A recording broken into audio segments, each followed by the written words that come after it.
Welcome back to Trails in the Sky. Last time we took care of what should be mostly our final bit of side questing for pretty much this whole chapter. So this part's going to be quite packed, and I'm going to just get started on what we need to do right now because of that. We're going to go ahead and talk to Niall at the bar.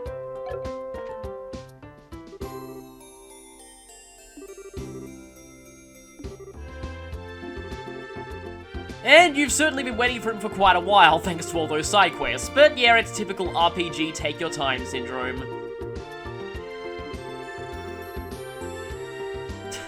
Well, you kind of forget that all the time too. So if you talk to people at the bar back in Roller, you will find this out. Aina is very, very interesting when it comes to drinking.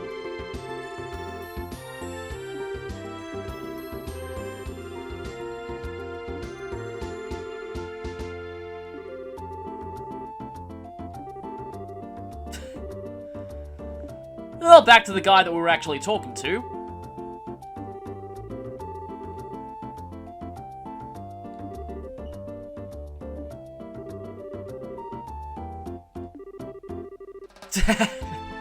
I love that. He thinks he's got so drunk that he's all the way back in Roland.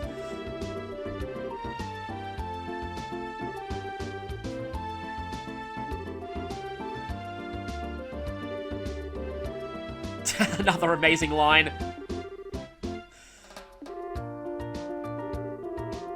Okay, guess he's actually heard of her.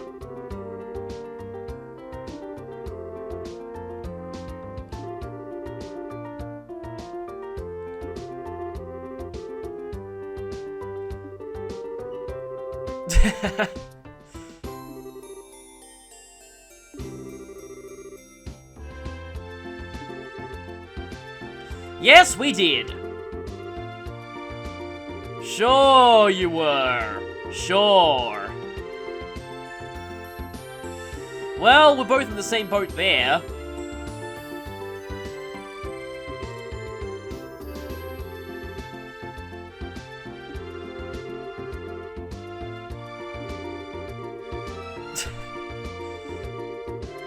Also, another fantastic line. I was really looking forward to getting to show this one.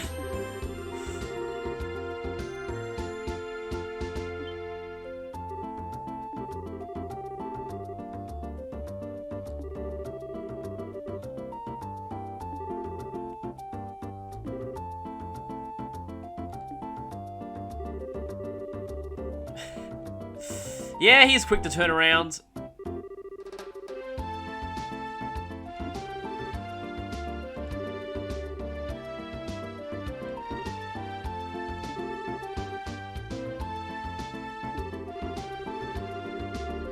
Also, another amazing line.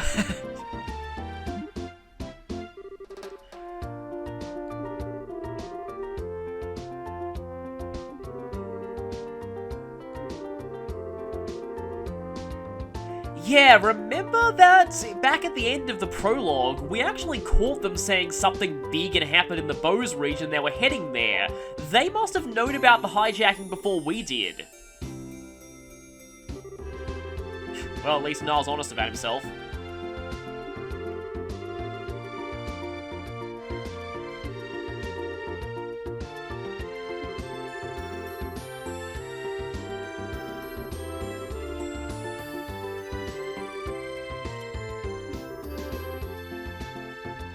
Once again, Josh was really good at persuasion.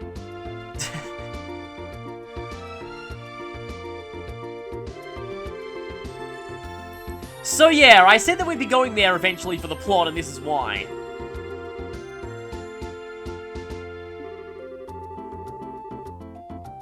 Well, a huge shadow could easily be the airliner. This actually sounds like the kind of thing that would come up in an Ace Attorney case. Oh, right. Well, at least it's something.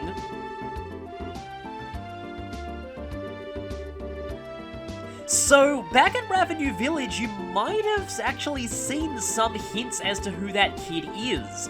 Remember those three near the gate and the others were saying, no way you saw anything? Yeah, I like how you can get some slight foreshadowing to later plot developments if you visit certain locations before you're supposed to. Well, quote-unquote supposed to. You know, this game lets you visit them, so really there's no supposed to or not about when you can go there. Now that's kind of interesting too.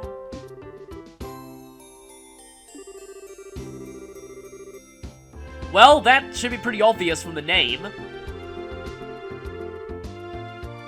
Well, hopefully they're not nearly as bad at their job as the army at Hutton Gate.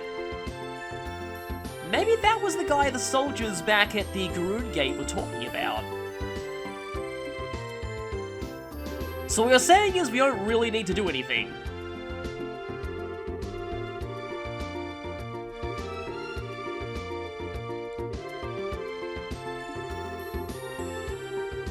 Okay, so info.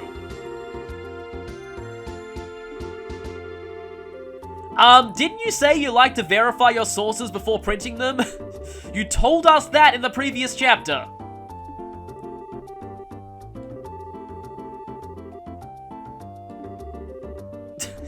And once again, he turned around pretty quickly. A lot of people say they can imagine Niall being voiced by Steve Bloom, and I can really see that.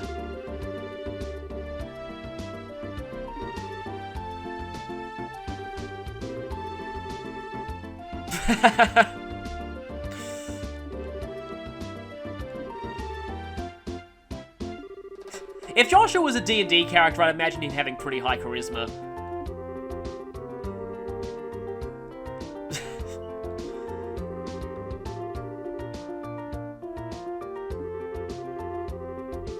Well, we kind of already have dealt with a weirdo. Several of them, in fact, if you count Professor Alba.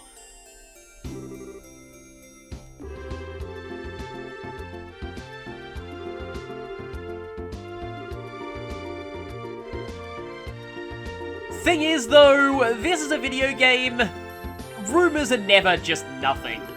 Unless it's Persona 2, in which case rumors are only something because people believe in them.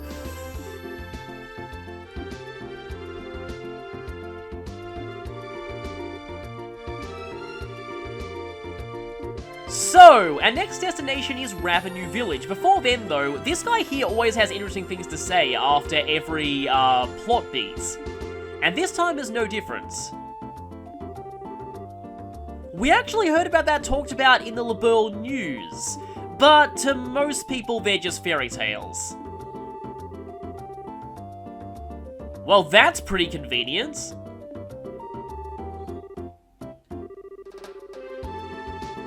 Well, I mean, it was about dragons, you know.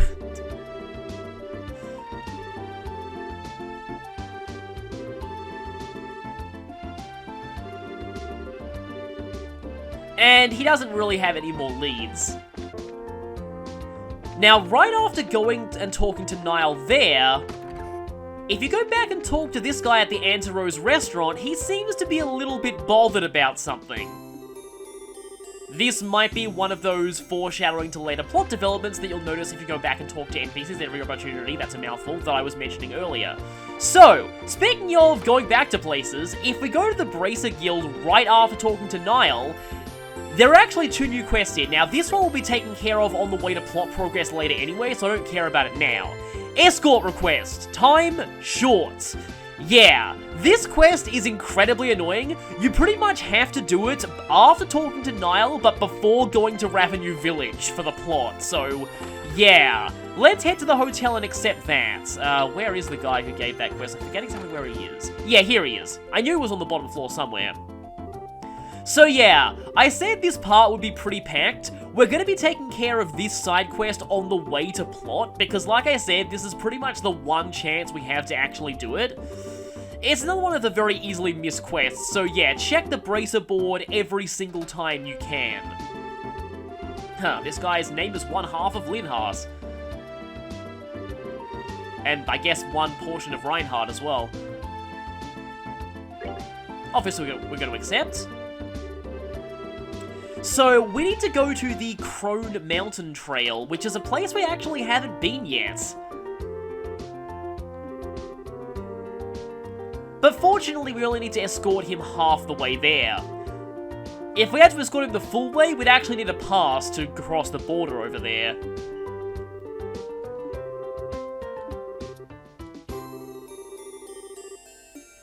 So this guy won't actually join up with you immediately. You have to talk to him at the west gate first. The west gate, that's to the west, isn't it?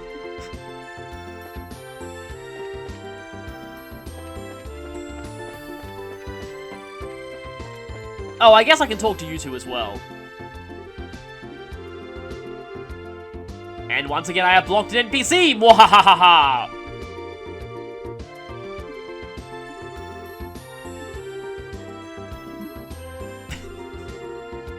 And yes, their relationship goes on as always. I think I'm pretty much ready to talk to this guy right now.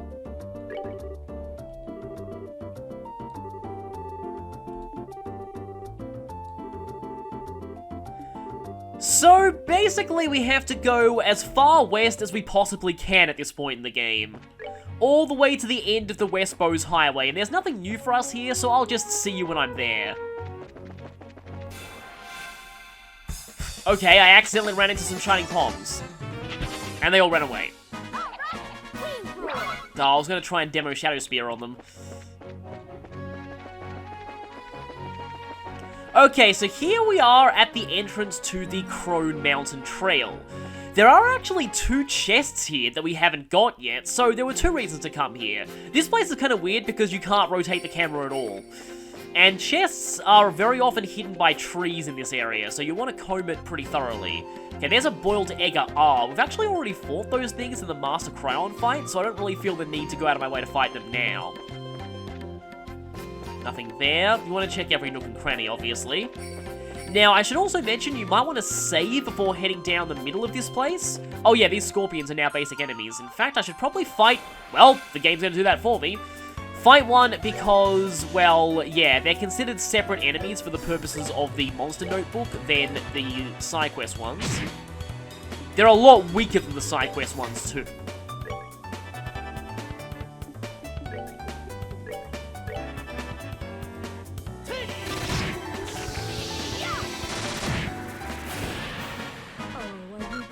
Okay, there we go. So yeah, what I was saying is you don't want to save because there's a fight coming up, but there's also a bonus BP question. And I think this is actually one of the first side quests we have in Bowes that has bonus BP questions. Okay, down here there's a chest. Tear Balm. The chest has been cleaned out. Villainous! Yeah, there's one more chest here, and that one I'm a little more concerned with. But the bridge right here is what we need to worry about for this quest, because as we cross it, yeah, a plot event happens. Well, side quest plot event happens. And it's actually our first encounter with this type of monster that will be kind of a recurring foe for us a bit later on. Well, it's not just an ambush, it's a pincer attack.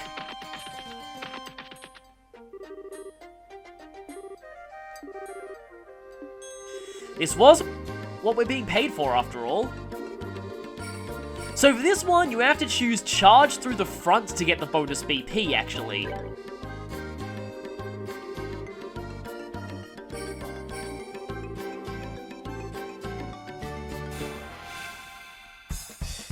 And so we fight a bunch of creepy sheep.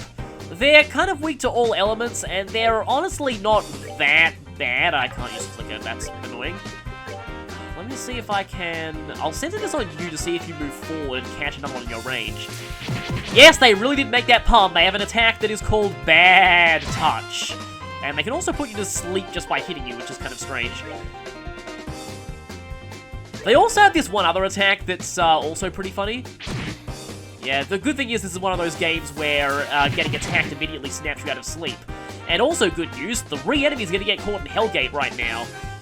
Oh yeah, by the way, the extra Earth quartz I put on Estelle gives her access to Petrify Breath, which is only single targeting. It does really, really bad damage for its EP, but it's mostly useful for its 20% Petrify chance. But, You know, I think this will actually be over before I get a chance to demo Earthwall, but I might as well try. Earthguard and Earthwall are great with NPCs. I knew you'd move out of the way. Oh well.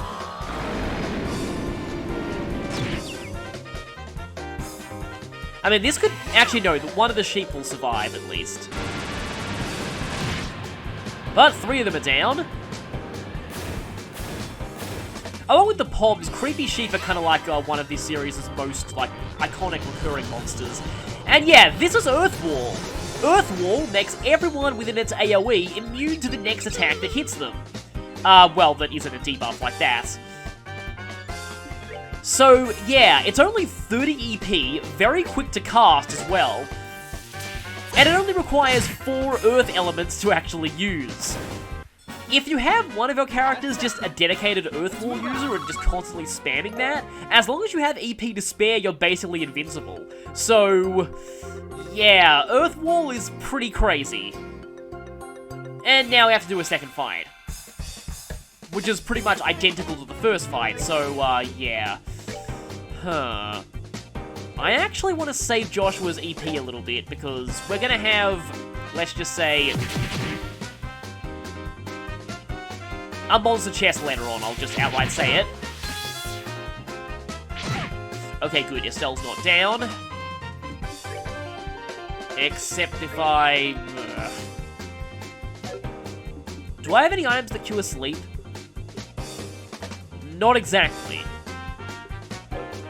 And Estelle has a full S-craft. Yeah, I really don't want to lose that CP. I'm gonna have to do this, as much as I really want to use Aerial. In fact, that could have been a bad call. Okay, you're not going for the NPC at least. And wow, he is surprisingly durable! Unless his defense gets lowered like that. But yeah, Creepy Sheep's Gone Loco is another, thing of flavor text that I quite like. But it's mostly because there's a thing on the Trails in the Sky localization blog where, yeah, the localizers of these games actually have a blog where they talk about, a lot of just the aspects of that go into doing the localizations. I would not recommend looking them up if you haven't beaten the games, though, because they tend to be full of spoilers. But yeah, there was a weird bug that occurred in the localization of the second game that caused, that text to read, #ends gone loco. I don't know why I find that so funny, but it just kind of is to me. #ends gone loco. That was probably supposed to be like an insert monster name here variable, and it just didn't work somehow. Anyway, that quest is complete.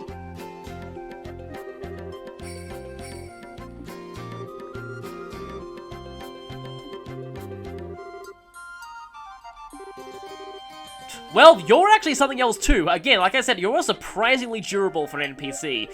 You are definitely not of the SC NPC variety, which we'll be seeing later, trust me. Oh, I'm gonna rant about that so much. Don't get too carried away, Estelle.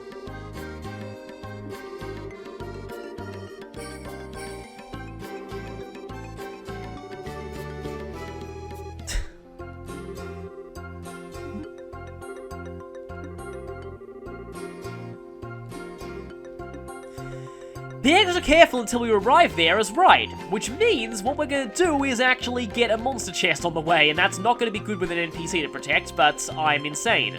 So, it's about down here, I think. Yeah, right, hi Scorpion. There it is, okay, yeah, I'm definitely saving before this one, because this can be quite tough. This one is a whole bunch of wisdoms, and I have a critical turn.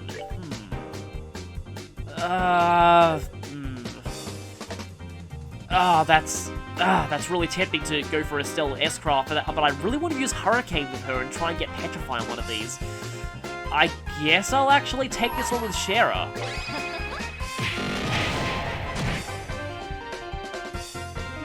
And let's see. Yeah, Shadow Spear I kind of like to spam on these things because, yeah, they're not immune to instant death.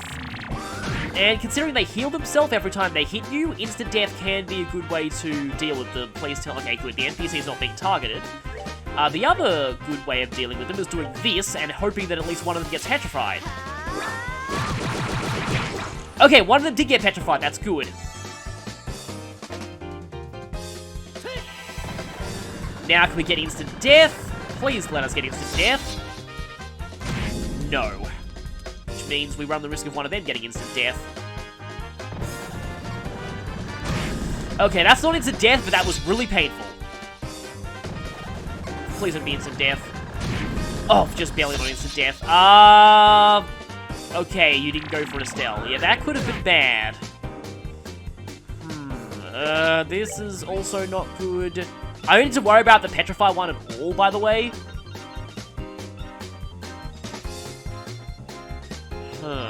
What to do here? I definitely want to keep Estelle in this fight.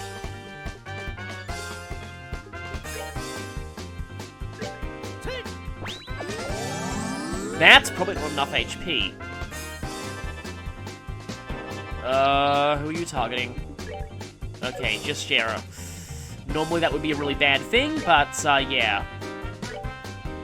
Anyway, if this hits the Petrify one, which it probably will, yeah, it does damage equal to its HP.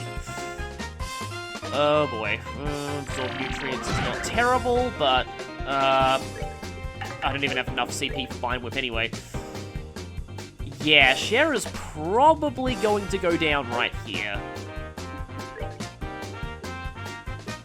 Yeah, I'm going to actually use Shara's turn here to heal someone else, in this case Joshua, because even if she heals herself, there's still like a 20% chance that she'll instantly die to both of these, so I don't really want to risk that.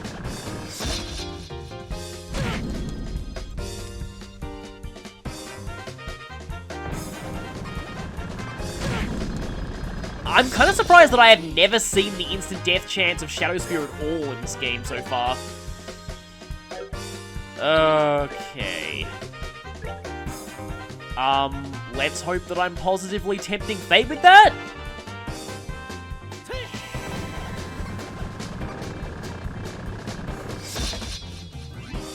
There we go, there it is! Yeah, you can tell by that unique sound effect and animation. Uh-oh, I was a bit too late with the S-Craft. Yeah, it didn't even matter with the instant death, she would have died to that regardless. Okay then, I am in a bit of trouble here.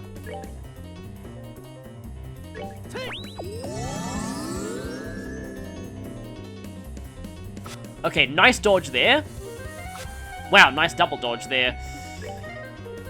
Yeah, I guess Reviving Balm. So two of them is actually fairly dangerous as well. I can use Tear. I think that will... Yeah, only one of them is attacking next turn. Okay, she goes down again, but that's probably fine. Bring back you. Estelle does not have the CP to use Hurricane. Okay, no Petrify.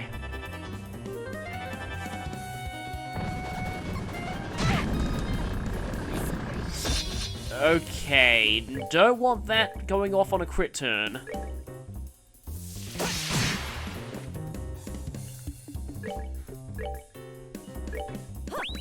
I will probably need to restock my revival items the next time I get to a town. And once again, I have no CP. Yes, this is the longest we've heard this in a little while. Okay, good. Petrify, nice. Yeah, see, this is why Petrify is pretty good in this game. Okay, there's a Shadow Spear aiming at Joshua, so... Oh, and Estelle's one who has Earth. Yeah, Earth Guard's actually a great anti-Shadow Spear countermeasure, because obviously instant death won't proc if, it hits an immunity barrier. Okay, then. So there's only one left. I can kind of afford to just spam Flicker and delay its turn indefinitely. Because, yeah, the Petrified one won't do anything for the rest of this fight. Heal self. Like I said, I will just spam Flicker. Oh, didn't actually mean to do that, but oh well. At least it gets you out of the turn order.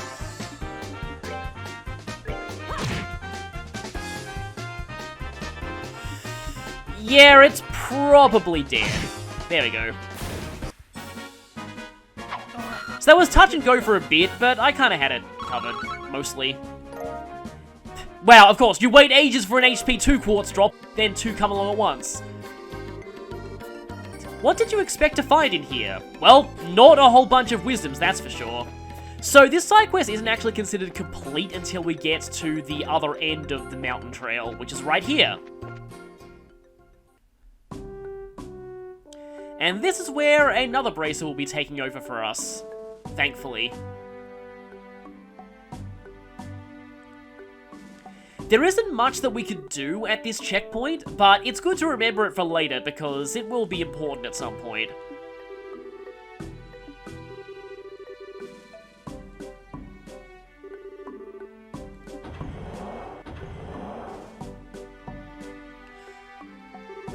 And it's just a generic bracer, but I can't hear the name with Melvin without thinking of Yu-Gi-Oh! Bridge now.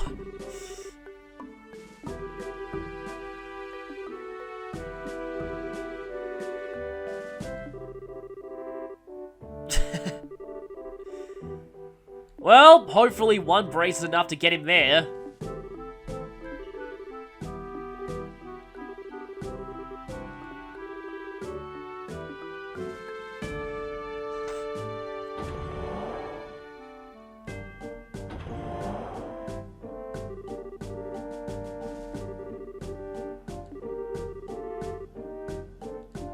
It's interesting to know that there are other people around the world who are doing the exact same things Estelle and Joshua are.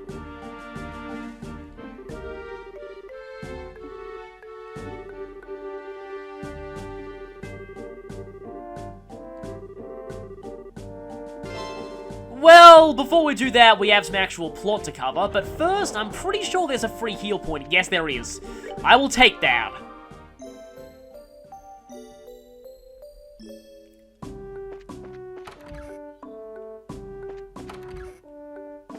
Okay, I'm just gonna cut right back to... Actually, no reason not to cut straight to Ravenue Village, so I'll see you there. Oh, by the way, the Pearl Earring prevents Seal. Well, seeing as we won't be needing freeze protection where we're going, and Seal will lock Joshua out of using Flicker, yeah, I might want to equip that on him. Oh, actually, wait, there is a reason not to cut directly to Ravenue Village, because once you enter the Ravenue Trail, we see this scene. Almost forgot about this. Hey, look! It's Red-Haired Cloud! That is what I call this guy. He is Red-Haired Cloud because, seriously, just look at him. Alternatively, he really looks like an Ogma character from a Fire Emblem game.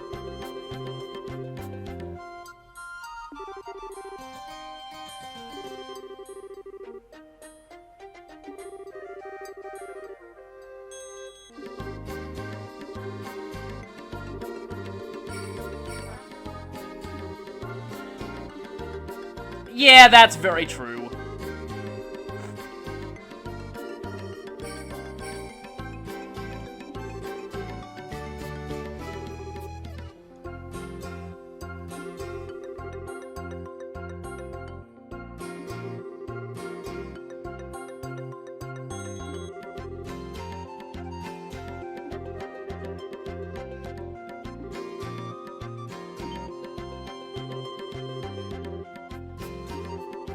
Well, everyone seems to know Cassius around here.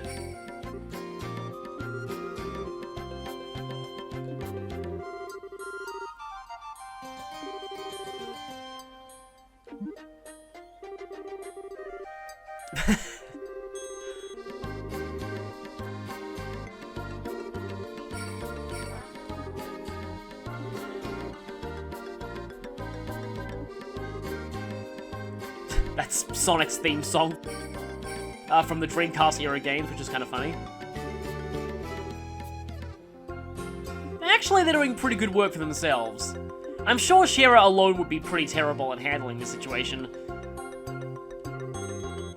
Just because, you know, one-person party would kind of suck against a lot of these fights. Now, this is really, really interesting. Yes, dialogue does actually change to acknowledge that you did that side quest earlier on. I mean, considering that all my playthroughs of this game have been 100%, I actually don't know what Agate says if you didn't do that quest, but I presume this part of the scene doesn't play. It's interesting that they at least acknowledge that. So, something that I haven't really mentioned yet is that this game, it's not nearly as complex as something like a Telltale game or Mass Effect, but this game does have a very subtle X will remember that system, particularly with the side quests, and you'll see that most notably in the second game. Basically, there is a way to transfer your file forward, and dialogue will change in the second game depending on what side quest you did. But anyway, yeah, that was Agate.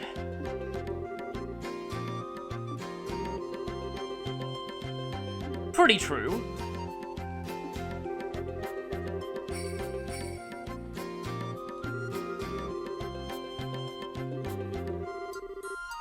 And more backstory.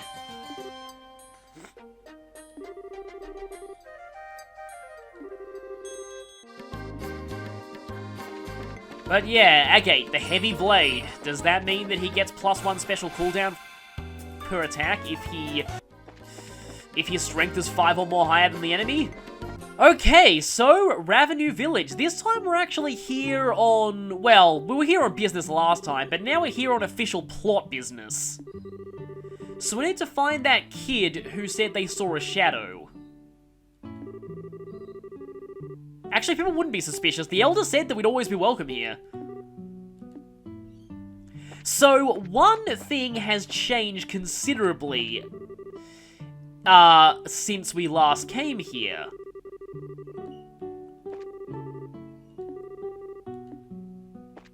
And that is that the Moonlight Path is now selling food.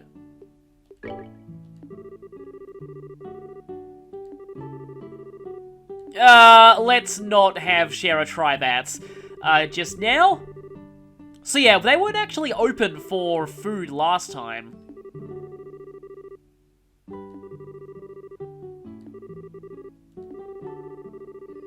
Yes, like what local wines are good, which is probably a priority right now.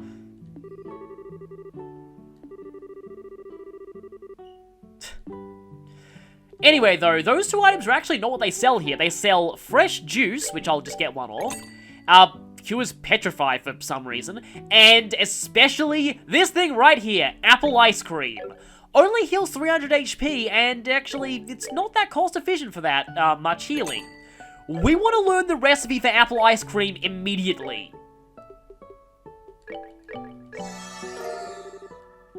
Let's get the recipe for fresh juice out of the way too while we're here. So here we go, apple ice cream. One of each, maple sugar, fresh eggs, fresh milk, and ripe apple. I'll be showing what we're going to do with that in the next part. Because I think right now, yeah, let's just head to the village elder's house and get the plot out of the way. We already explored this place a little bit last time. Didn't actually say this last time, and this guy's name reminds me of that one Toho character. Let's not do that just yet.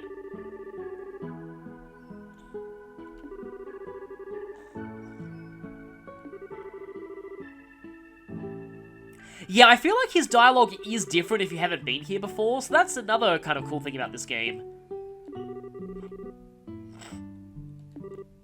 I guess Shara doesn't work with Agate all that often. These people do seem to know him, though. He must come here often.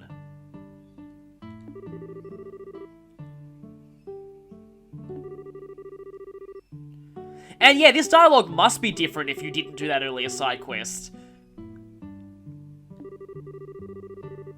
I do really like it when games modify plots, when games modify plot dialogue according to what you've done. Fire Emblem Path of Radiance was amazing about that. Just the sheer variance in dialogue they wrote to account for all the possible combinations of living and dead members of the Grail Mercenaries early on is insane. Yeah, this is what we're actually here for. I had a feeling it was Louis.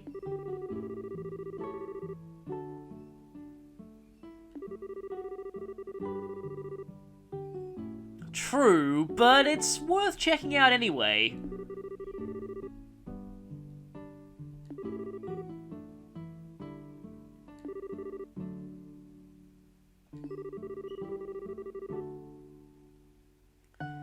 Well, there actually isn't anything else we can help you with, you can help us with right now, unfortunately. So, all that we have to do is to head down to where the orchard is and talk to that kid.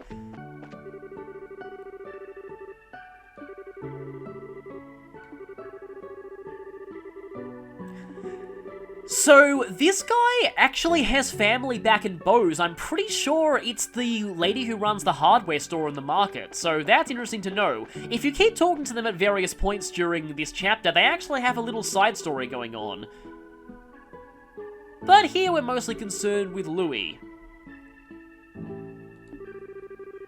Well, funny thing is, we actually are here to buy fruit, but that'll be for later. Clearly you know him too.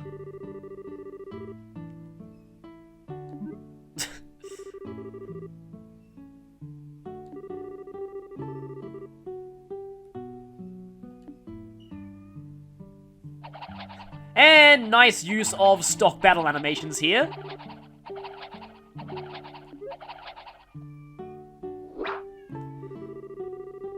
It must actually take a lot of skill to do something like that. I've kind of tried that in real life and it doesn't usually work out too well. You know, it's funny, I was about to say that I actually tried doing that because as a kid I saw Duck Amuck, and, well, that's exactly how that ended in Duck Amuck.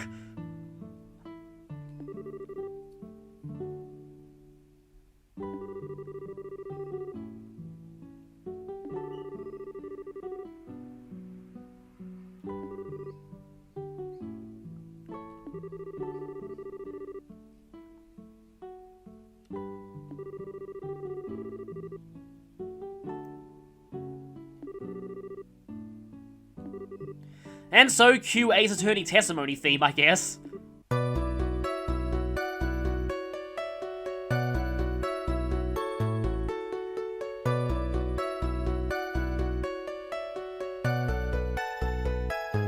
Two shadows. That's new information. Hold it! And this is like an Ace Attorney present conversation. Presenting a statement that says there was only one shadow on this statement. Now that actually does sound like it makes sense. Yeah, the smaller airship and the larger one.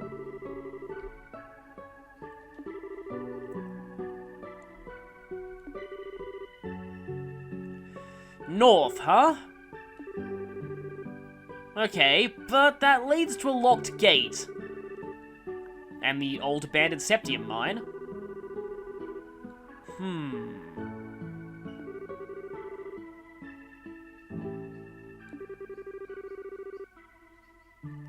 Well, don't worry, we know those soldiers are jerks anyway.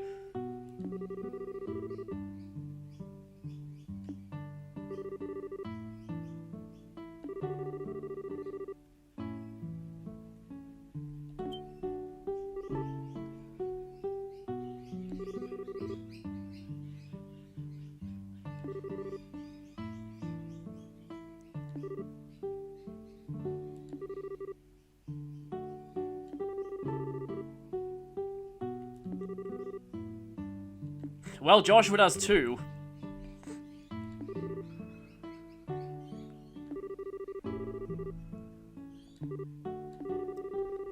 So, we have to go down that trail. Now, the thing is, I've already been there and cleared out all the chests for that monster request earlier, so if you haven't seen that part, I would recommend looking at it if you want to get a look at what that trail is like, because here I feel like since we've got a lot we have to cover in this part, I might as well just cut to the very end of the trail. So, here we are, at the abandoned mine. Predictably, there's nothing here except the padlocked door.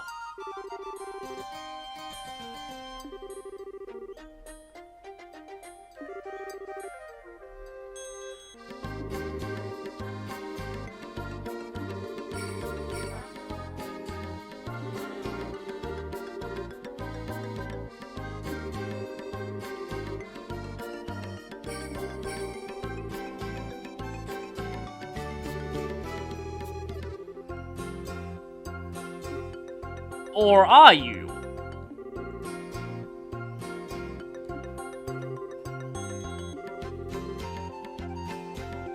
I like to think if this was a D&D campaign, this would be the result of a natural 20 perception check.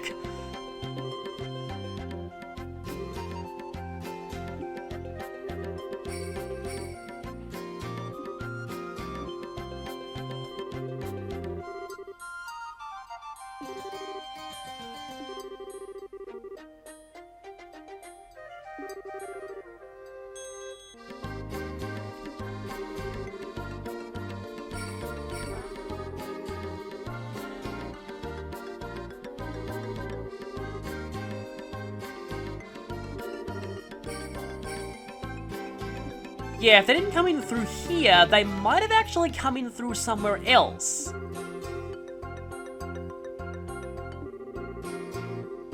So, I know this makes sense realistically, but I really don't like this. You actually do have to go all the way back to Ravenous Village, talk to the Elder, then come all the way back here in order to progress, so... Oh, once again, whenever we're looking for someone, they're out. I think the purpose of this whole backtracking, though, is just to make sure that you get a look at the graveyard at least once.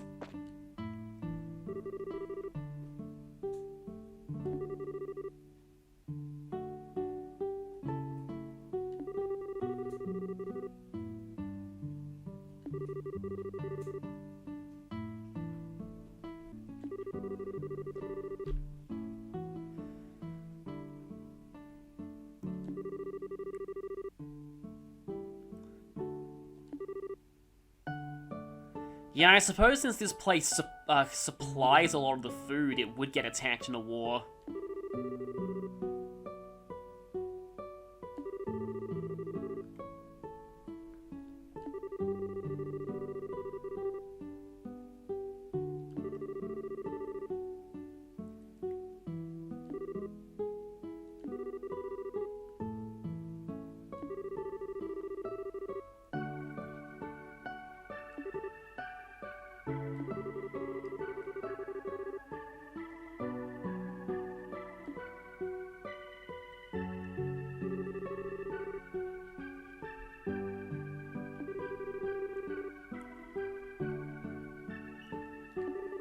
Once again, the army really sucks at their job, at least in this region.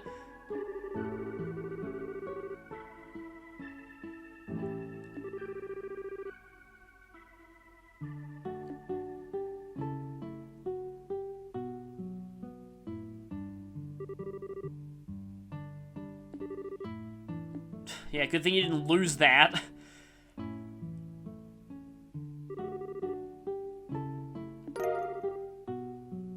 I have a feeling this key, yeah, hasn't been used in a while, just like Estelle says. Hopefully it doesn't break the moment we use it.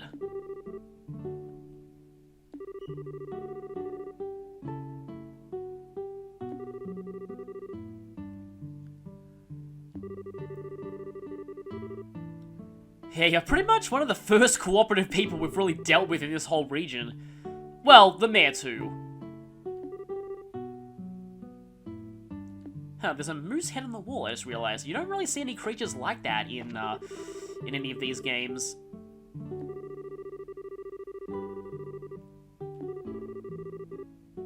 Okay, a bit of backstory on the town. Yeah, I guess the war really devastated this place. Okay, so back to the old abandoned mine. So I will say, you do want to make sure that you're healed before going in here. I think I can just afford to heal that extra bit of HP on Estelle while I'm in there.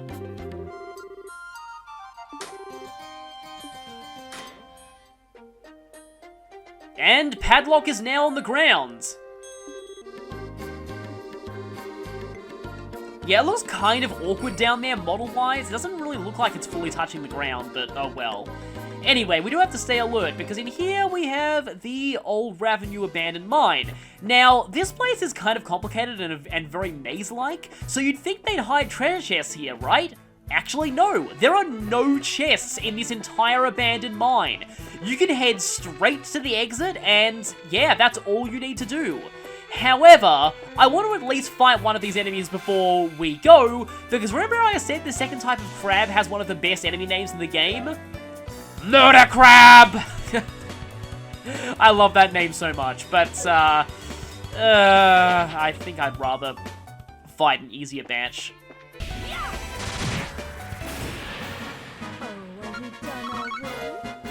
They're pretty weak, and I just realized I forgot to put on HP 2 quartz. Someone could really use one of those. Although I kind of want to keep everything I have on Estelle right now.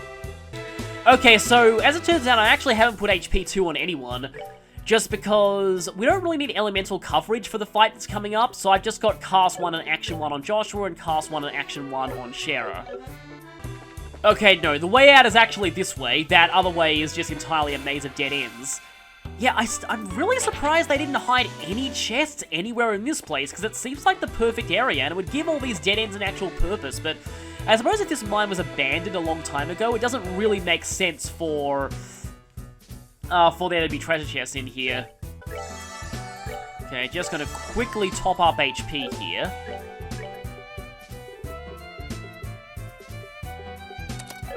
Before switching back, because through here, yep, this is the exit.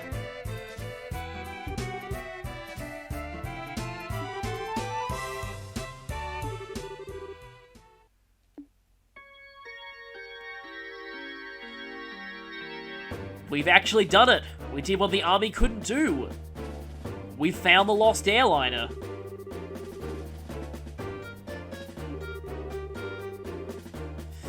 And we saw this guy earlier. I didn't say it back then, but for some reason I imagined this guy, his voice sounding exactly like James from Team Rocket in the Pokemon anime. Yeah, they must have got in here from above, which is why the gate didn't show any signs of forced entry.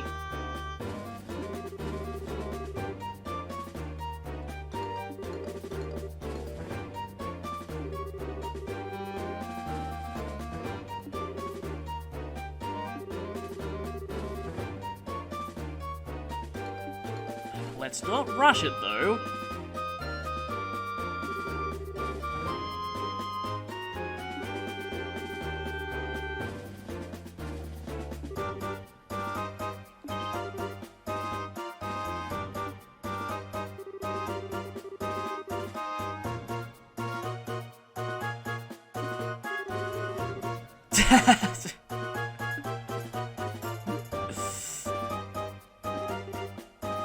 I kind of wonder what that was in Japanese, but given everyone's reaction, it was probably something equally lame.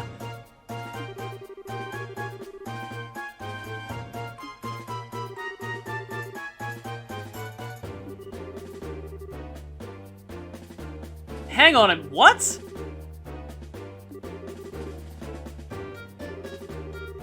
I think Shara should have noticed that. That was a very suspicious thing to say.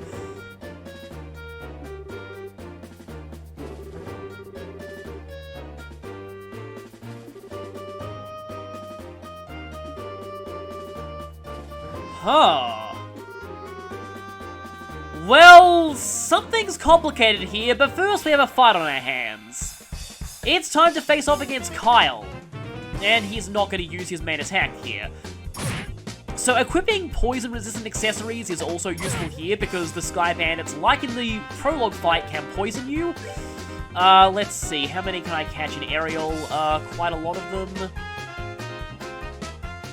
Actually, yeah, you might move forward, so if I put the AoE a little further forward here, meanwhile Joshua will go straight for Hellgate. Yeah, let's just target Kyle directly.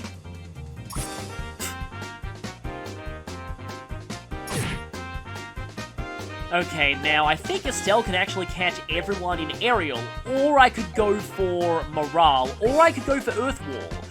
There are actually several advantages here. I think right now I'm actually going to go for Morale. Come on. Since I recently discovered that this actually buffs magic. that's only going to hit 2 of them, I think. No, only 1. Yeah, I had a feeling it would only be 1. This will at least hit everyone, though. Yeah, the Sky Bandits are not exactly all that durable. And even Kyle isn't particularly strong, but he does have a unique move that he can do. I doubt they'll stay still long enough for this to actually hit all of them, but I can at least try. Speaking of which, yeah, let's do this.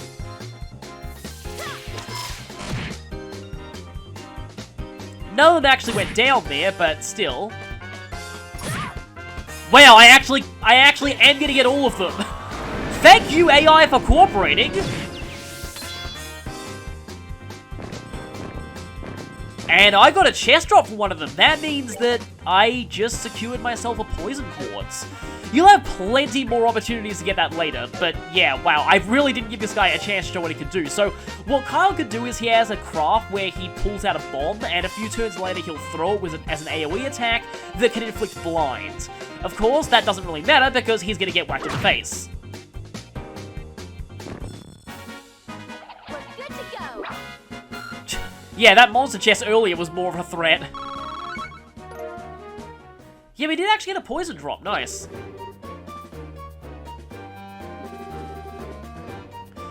Yeah, in fact, I'd actually argue Josetta's tougher of a fight than you are, because at least she can cast Tear.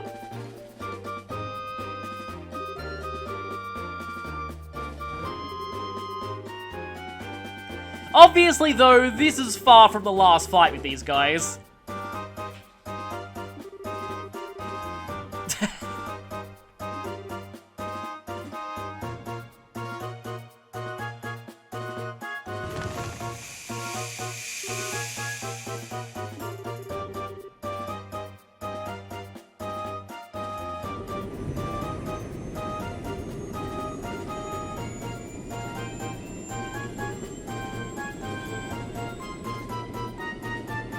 And so, rushing into things ended as predictably well as we'd expect. Well, at least we got to beat him up for a little bit.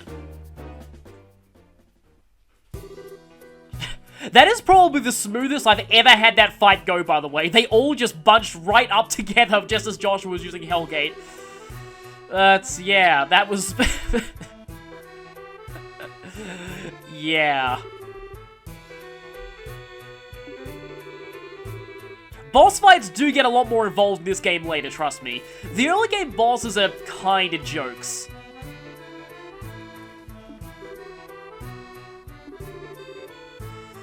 No, honestly, it was mostly Estelle, but let's not say that out loud.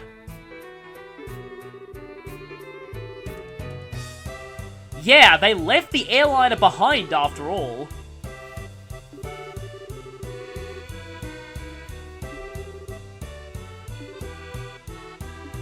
Thing is, though, you'd think they'd leave someone to guard the passengers if they were leaving them here. Just a bunch of crates, but let's head inside the airliner. So, this bit's actually kind of weird. I'll explain how this works in a moment, just after these brief bit of dialogue. Yeah, they fully cleaned this out. Makes sense, they are bandits after all. I guess this is similar to Fire Emblem in one respect. You're fighting bandits at the beginning of the game, and the bandits are pretty pathetic.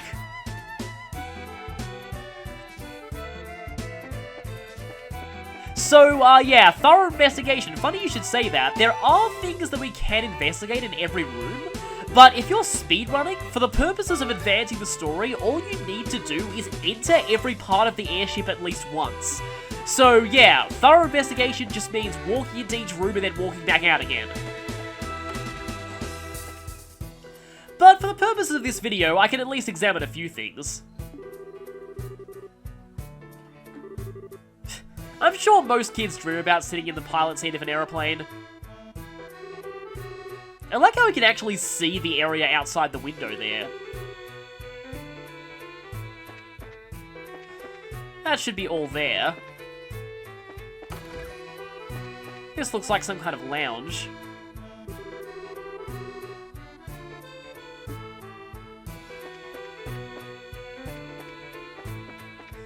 Over there leads to the outside of the airliner, but first let's check upstairs. There's really nothing in there. And yeah, if you've done everything, then you'll see a scene when you exit to this place. So yeah, all that counts as a thorough investigation is entering and exiting every room at least once. But no sign of passengers. They're all somewhere else, which means these bandits obviously have some kind of hideout somewhere. Well, we at least have the ship. And we have the face of one of the culprits.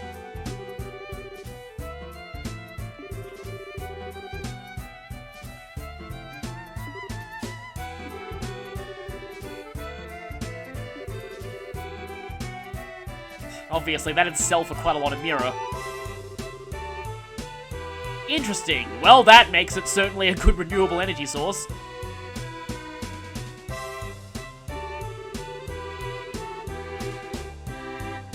True.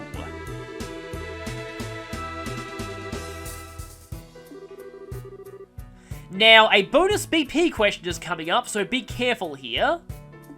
There are a lot of options here, but the one that's actually correct is the one that's the funniest.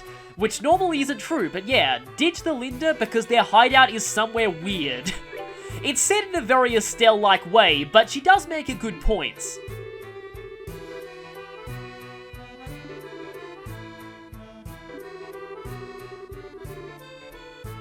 They can't fit the full airliner into their hideout, which means they had to dump it here.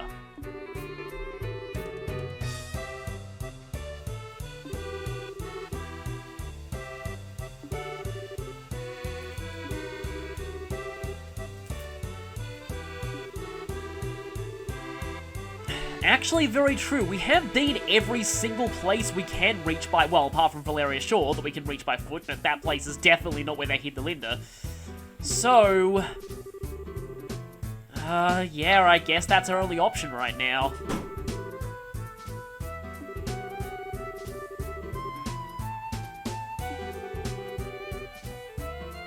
True, if we kept that a secret, we'd probably look suspicious.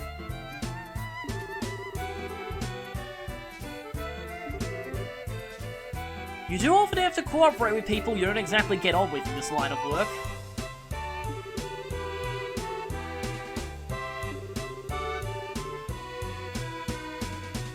Okay, so that's the plan. Back to the guild, report in, and talk to the army. Well, we'll know how that's gonna go. So, let's just leave this airship and... About that talking to the army thing... Yeah, looks like, the army came to us.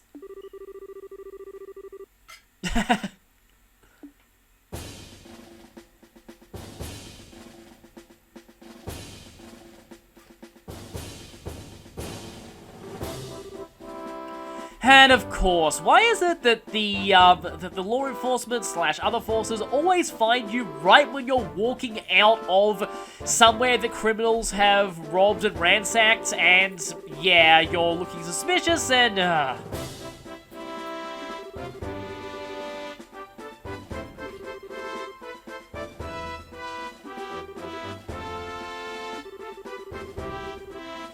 I know that white hair anywhere.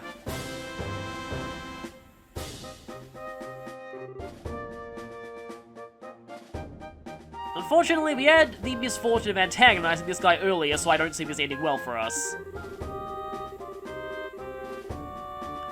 Well, at least you realize your own insufficiencies there.